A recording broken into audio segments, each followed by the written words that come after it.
नमस्कार, स्वागत है आपका सृष्टि आईएएस में। 8 फरवरी को दिल्ली विधानसभा चुनाव के नतीजे आने के बाद से ही दिल्ली का अगला मुख्यमंत्री कौन बनेगा, इस पर लोगों ने कयास लगाना शुरू किया। दिल्ली के मुख्यमंत्री की रेस में सबसे आगे प्रवेश वर्मा थे। इसके पीछे कारण भी है, क्योंकि उन्होंने नई दिल्ली विधानसभा सीट से अरविंद केजरीवाल को हराया। यदि उनके राजनीतिक जीवन को देखें तो वह 2 बार सांसद रह चुके हैं, 1 बार विधायक रह चुके हैं। इतना ही नहीं, दिल्ली के पूर्व मुख्यमंत्री साहिब सिंह वर्मा के वह सुपुत्र हैं, यानी राजनीतिक घराने से उनका संबंध था। इसके कारण ही उम्मीद की जा रही थी कि प्रवेश वर्मा दिल्ली के अगले मुख्यमंत्री होंगे। और यदि प्रवेश वर्मा नहीं तो कौन, तो ऐसे में उम्मीद की जा रही थी कि दिल्ली के जो 7 सांसद हैं उसमें से किसी एक को दिल्ली का मुख्यमंत्री बनाया जा सकता है। सस्पेंस बहुत ज्यादा बना हुआ था, 11 दिन का सस्पेंस था। उसके बाद यही प्रवेश वर्मा ने, जब दिल्ली के विधायकों की जब मीटिंग हुई, दिल्ली के जो चुने हुए विधायक थे उनकी जब मीटिंग हुई, तो उसमें से प्रवेश वर्मा ने रेखा गुप्ता का नाम आगे किया, जिसे सभी विधायकों ने सर्वसम्मति से मान लिया और रेखा गुप्ता मुख्यमंत्री के लिए चुन ली गई। तो जब रेखा गुप्ता के नाम का चयन हुआ तो सभी लोग सरप्राइज हो गए। रीजन ये था कि रेखा गुप्ता मुख्यमंत्री पद की दौड़ में सबसे पीछे थी। यदि उनके बारे में बात किया जाए तो दिल्ली के बाहर शायद ही कोई उन्हें जानता हो। ऐसे में ऐसे व्यक्ति को दिल्ली का मुख्यमंत्री क्यों बनाया गया, यह हमें जानना चाहिए। तो सबसे पहले उन्हें मुख्यमंत्री क्यों बनाया गया, यह जानने से पहले उनके राजनीतिक जीवन को एक बार हम देख लेते हैं।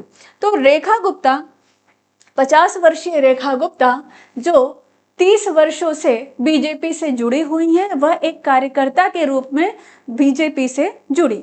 और अगर बात करें उनके बारे में, उनके राजनीतिक करियर के बारे में, तो दिल्ली स्टूडेंट यूनियन की वो अध्यक्ष रही हैं। अखिल भारतीय विद्यार्थी परिषद से जुड़ी हुई थी।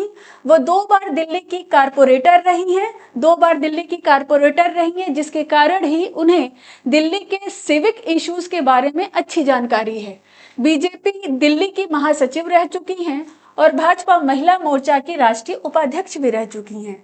वह आरएसएस से भी जुड़ी हुई थी। तो यानी कहीं ना कहीं देखिए, 30 वर्षों का उनका राजनीतिक अनुभव रहा है और उन्होंने छात्र नेता के रूप में शुरुआत की और छात्र नेता के रूप में दिल्ली स्टूडेंट यूनियन की वो अध्यक्ष रही। फिर अखिल भारतीय विद्यार्थी परिषद से भी वो कहीं ना कहीं जुड़ी रही, यानी नीचे से उठ करके वह ऊपर आई। और यदि बात करें तो वह पहली बार विधायक बनी हैं। इससे पहले जो 2 बार विधानसभा चुनाव हुआ था, तो वह शालीमार बाग से ही चुनाव लड़ी और दोनों बार हार गई।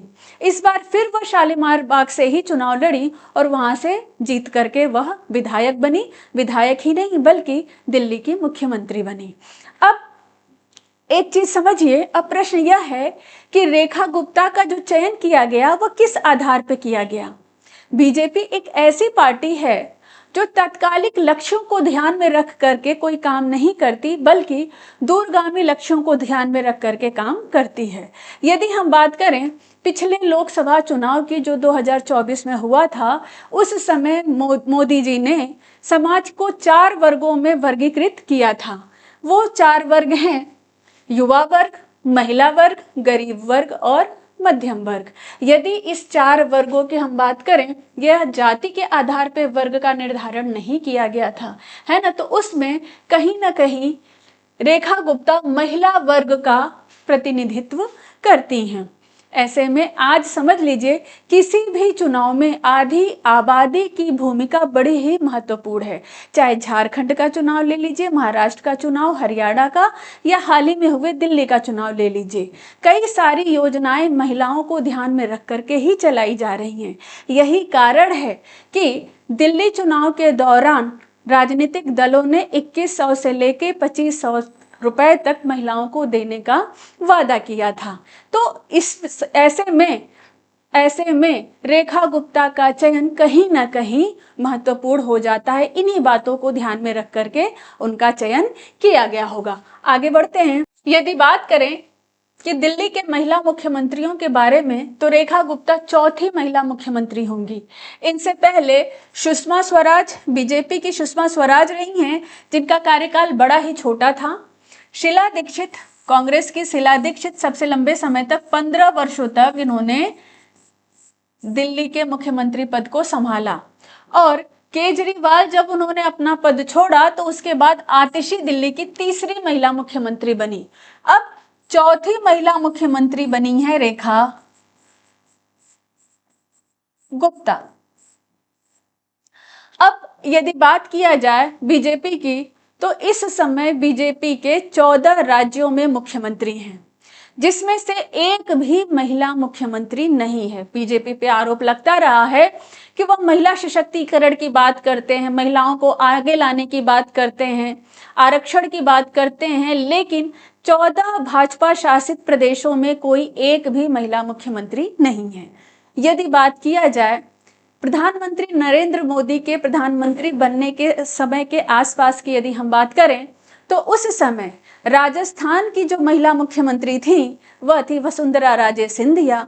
और जब प्रधानमंत्री मोदी अपना पद छोड़े, गुजरात से अपना मुख्यमंत्री का पद छोड़े, तो वहां पे आनंदीबेन पटेल गुजरात की मुख्यमंत्री बनी। उसके बाद यदि बात किया जाए, आज यदि बात किया जाए, तो पूरे भारत वर्ष में मात्र एक राज्य में महिला मुख्यमंत्री है और वो है पश्चिम बंगाल की ममता बनर्जी। अब दूसरी महिला मुख्यमंत्री दिल्ली की बनी है रेखा गुप्ता। तो कहीं ना कहीं रेखा गुप्ता को मुख्यमंत्री बना करके भाजपा इन सब प्रश्नों पर चिन्ह लगा दिया, सबको शांत करने की कोशिश किए हैं। आगे बढ़ते हैं। अच्छा, एक और कारण है कि 2029 का लोकसभा का जो चुनाव होगा, तब महिलाओं के लिए जो 33% आरक्षण का कानून बन चुका है, तो जिसे लागू करने के बारे में यह था कि अगली जनगणना के बाद ही महिला आरक्षण लागू होगा। तो जो अगला लोकसभा का चुनाव होगा, अगला आम चुनाव होगा 2029 में होगा, तब से लोकसभा और विधानसभा में महिलाओं को 33% आरक्षण दिया जाएगा, 33% रिजर्वेशन दिया जाएगा। तो कहीं ना कहीं इन बातों को ध्यान में रख करके ही दिल्ली में महिला मुख्यमंत्री को बीजेपी ने चुना है। तो इस तरीके से महिला आरक्षण के द्वारा ही कहीं ना कहीं भाजपा महिला सशक्तिकरण,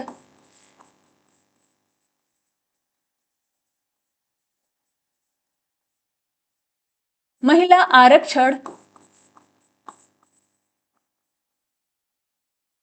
आरक्षण की बात करता है। ठीक है, आगे बढ़ते हैं। अब एक बात और समझिए, रेखा गुप्ता को दिल्ली का मुख्यमंत्री बना करके भाजपा एक संदेश देना चाहती है। संदेश क्या देना चाहती है? संदेश ये देना चाहती है, ये दूसरी बात है, कि कहीं ना कहीं यदि कोई कार्यकर्ता संगठन के साथ जुड़ करके अगर निष्ठापूर्वक काम करता है, तो उसे जरूर किसी न किसी ऊंचे पद पर वह पहुंच सकता है। फिर वह चाहे कितना ही नीचे का कार्यकर्ता क्यों ना हो, चाहे वह कुर्सी लगाने वाला हो, चाहे दरी बिछाने वाला हो, चाहे चाय ही पिलाने वाला हो। इसका सबसे अच्छा उदाहरण प्रधानमंत्री नरेंद्र मोदी हैं। तो भाजपा अपने कार्यकर्ताओं को उत्साहित करने के लिए, क्योंकि कोई भी संगठन अपने लोगों से ही मिलकर चलता है, जिसमें अगर देखा जाए तो भाजपा के दिल्ली चुनाव जीतने के पीछे उसके कार्यकर्ताओं का बहुत ही बड़ा सहयोग रहा है। ऐसे में भाजपा अपने कार्यकर्ताओं को यह संदेश देना चाहता है कि जिस प्रकार रेखा गुप्ता एक आम कार्यकर्ता के रूप में उन्होंने अपना जीवन शुरू किया और इस तरीके से पहली बार ही वह विधायक बनी, और विधायक ही नहीं बनी बल्कि दिल्ली की मुख्यमंत्री बनी है। तो ऐसे में बीजेपी अपने कार्यकर्ताओं को एक संदेश देना चाहता है रेखा गुप्ता को मुख्यमंत्री बना करके। आगे बढ़ते हैं।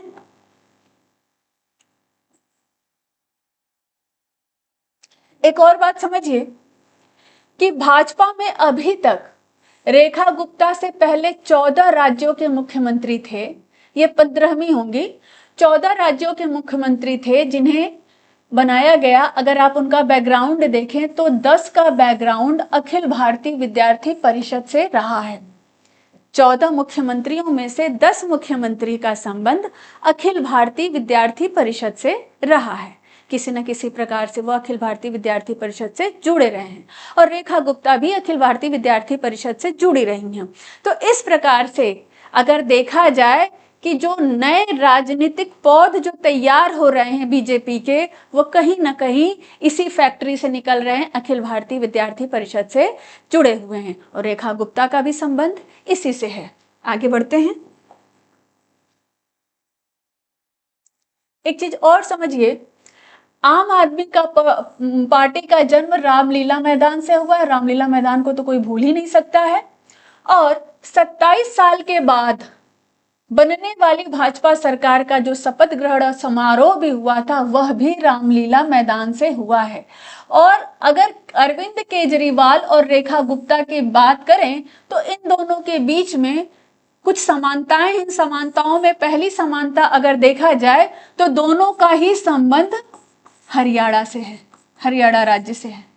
और दूसरा, दोनों ही वैश्य समाज से आते हैं। और अगर दिल्ली की राजनीति में देखा जाए, दिल्ली के राजनीति में तो वैश्य समाज का अगर भूमिका देखा जाए कुल, तो इनकी संख्या 8% है। और इस प्रकार से कहीं ना कहीं इन दोनों में समानता है। तो आगे बढ़ते हैं। अब एक चीज और समझिए कि बीजेपी के सामने चुनौती सामाजिक समीकरण के संतुलन को साधने की नहीं थी, बल्कि गवर्नेंस की थी। गवर्नेंस की थी। आप याद कीजिए, जब चुनाव प्रचार किया जा रहा था तो बीजेपी आम आदमी पार्टी को जब घेरने का प्रयास कर रही थी तो यही गवर्नेंस का ही मुद्दा था। फिर चाहे भ्रष्टाचार हो, करप्शन हो, या फिर पर्यावरण प्रदूषण का मामला हो, सड़क का हो, या फिर अस्पताल हो, स्वास्थ्य हो, सीवेज की प्रॉब्लम हो, इन्हीं सब मुद्दों पर बीजेपी ने आम आदमी को घेरने का प्रयास किया। ऐसे में जब मुख्यमंत्री के रूप में चयन की बात हुई, मुख्यमंत्री के पद के चयन की बात हुई, तो ऐसे में उन्हें किसी ऐसे व्यक्ति की तलाश थी जो दिल्ली के इस सिविक इश्यूज के बारे में भली भांति समझता हो, दिल्ली की समस्याओं को से अवगत हो। और रेखा गुप्ता का एक लंबा कार्यकाल रहा है कार्यकर्ता के रूप में। फिर अगर देखा जाए तो इस तरीके से वह विधायक से मुख्यमंत्री बनी। तो कहीं ना कहीं वह दिल्ली की समस्याओं से भली भांति परिचित थी और मुख्यमंत्री बनने के बाद इन समस्याओं के समाधान के लिए वह प्रयास करेंगे। देखिए, आप देखेंगे कि पिछली साल अगर बात करें तो दिल्ली में पानी की बड़ी समस्या थी, जाम की समस्या थी, सीवेज की प्रॉब्लम थी, दूषित यमुना, ये सारा मुद्दा है। और ऐसे में अब चूंकि भाजपा ने लंबे समय तक शासन करने के बारे में वो सोच रहे हैं, ऐसे में एक महिला मुख्यमंत्री ही नहीं वरन ऐसी महिला मुख्यमंत्री जिन्हें दिल्ली की जो सिविक्स जो बेसिक समस्याएं हैं उन सभी समस्याओं से वह भली भांति परिचित थी। ठीक है, आगे बढ़ते हैं। अब एक चीज और समझिए कि बीजेपी जब मुख्यमंत्री का चयन करता है तो बहुत ही सोच समझ करके करता है और सभी बातों को ध्यान में रख करके चयन करता है। अगर आप देखिए, जब बीजेपी से पहले जब उत्तर प्रदेश में सपा का शासन था, उस समय अगर देखा जाए तो उत्तर प्रदेश की सबसे बड़ी समस्या थी कानून और व्यवस्था की, लॉ एंड ऑर्डर की समस्या थी। ऐसे में बीजेपी के सामने मुख्यमंत्री के रूप में किसी ऐसे व्यक्ति का चयन करना था जो कानून व्यवस्था को दुरुस्त कर सके, ऐसे में योगी आदित्यनाथ का चयन किया गया। उनकी साफ छवि थी, युवा थे, जिसके कारण उन्होंने इस लॉ एंड ऑर्डर को मेंटेन किया, और आज यदि उत्तर प्रदेश में देखा जाए तो कानून व्यवस्था दुरुस्त है। तो ये एक उदाहरण के माध्यम से बस हम समझाने का प्रयास कर रहे हैं कि बीजेपी जब भी मुख्यमंत्री का चयन करती है, जिस भी राज्य के लिए मुख्यमंत्री का चयन करती है, तो वहां की समस्याओं को ध्यान में रख करके ही मुख्यमंत्री का चयन किया जाता है। तो आज के लिए बस इतना ही, मिलते हैं नेक्स्ट सेशन में।